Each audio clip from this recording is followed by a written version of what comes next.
اعوذ باللہ من الشیطان الرجیم بسم اللہ الرحمن الرحیم السلام علیکم ورحمۃ اللہ وبرکاتہ۔ اس ویڈیو میں آپ کے ساتھ صاحب بصیرت بننے کا عمل شیئر کیا جا رہا ہے۔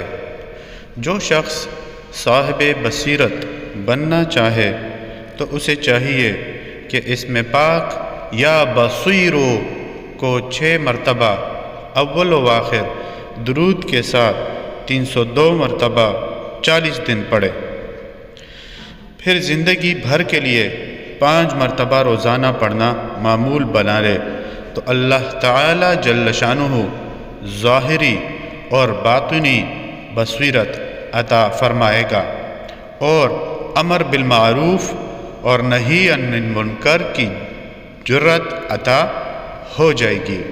کوئی بھی عمل شروع کرنے سے پہلے صدقہ ضرور دیجیے، ویڈیو کو لائک اور آگے ضرور شیئر کیجیے۔